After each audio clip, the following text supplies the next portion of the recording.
Убагында мамлекеттик кызматта иштеген 36 жаштагы Бекжан Турганбаев учурда сүт багытындагы асыл тукумдуу уйларды асыроо менен алектенет.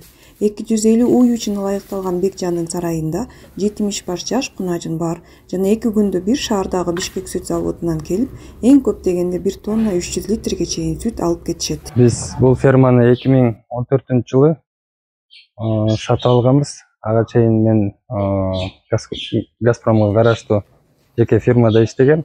Малды көбөйтүп баштаганда 2018-жылы жумуштан чыгып, фермабызды өнүктүрүп келатабыз.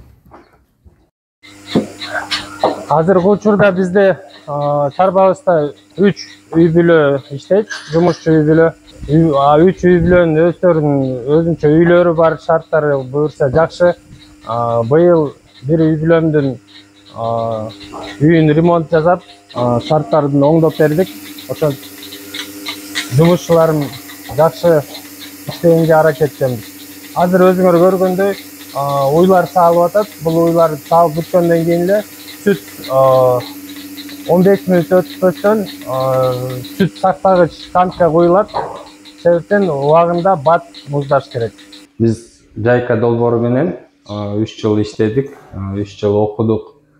Чет өлкөгө барып келдик, жайка долбоору менен Грузияга барып келдик. Японияга барыш керек элек, бирок пандемия болуп калып, Японияга бара албай калдык. Бирок ошо окуунун артынан көп техникалык жардамдар да көрсөттү. Бул биздин ошо долбоордон алган танк охладителибиз, танк муздаткыч танкыбыз. Бул 1,5 тонналык. Буну биз колдонгонубуз сүттү саагандан кийин сапатын жоготпой, туура сактоо үчүн колдонулат. Фермердин айтымында азыркы тапта Кыргызстанда асыл тукумдуу мал чарбачылыгын өнүктүрүү зарыл. Бул көйгөйдү чечүү үчүн Бекжан түрдүү долбоорлорго катышып, мал чарбачылыгындагы өзгөчө ыкмаларды үйрөнүү үчүн аракет кылып келет. Бул жерде биздин 5 айдан жогорку группа 7-8 айга чейин турат. Өзүңөр байкагандай, бул жерде бурый швиц, алато тукумдагы породадагы ургачы музолор, торпоктор. Булар уже сүттөн чыккан. Бул жерде атайын ошо сыртка чыгарганбыз, сарайдан загон жасап, тойту бул жерде бүт баары берилет. Суусу ар дайым турат.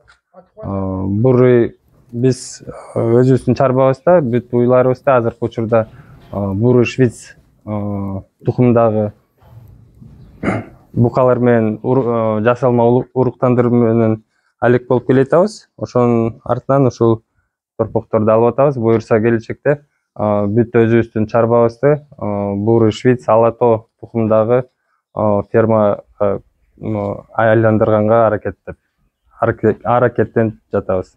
Жаш фермер малды асыроонун жасалма уруктандыруудан баштап багуу шарттары, жем-чөп берүүнүн интервалы жана сапатына да кылдаттык менен мамиле кылат. Бекжан сүт эт багытындагы малдын продуктивдүүлүгү түздөн-түз анын саламаттыгынан көз каранды экенин баса белгилейт. Жада калса малдын кыгы да кайра иштетүү максатында айдоо жерлерге чачылат.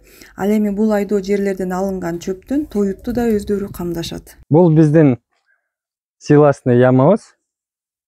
Жыл сайын кычкыл тоют жасайбыз, силос, орусча айткандай. Бул эң биринчиден бул арзан тоют. Арзан тоют жана малга эң керектүү тоюттардын бири. Бул тоютту даярдоош үчүн жүгөрүн өстүрөбүз, өстөрүбүздүн жерлерибизде чабып келип, анан быйыл Казакстандан алып келген Каз Биосил деген ачыткыч менен колдондук. Ал ачыткыч боюнча YouTube каналда, мен фермер деген каналда роликте чыккан. Ошо кандай туура силосты даярдоо боюнча, ачыткыны кандай туура колдонуу боюнча. Бекжан Турганбаев жакында Германияда өтө турган эл аралык айыл чарба көргөзмөсүнө даярдык көрүп жатыптыр. Ал Европанын алдыңкы технологияларын, айыл чарба техникасын, тукуму жакшы уйларды Кыргызстанга алып келүүнү пландоодо.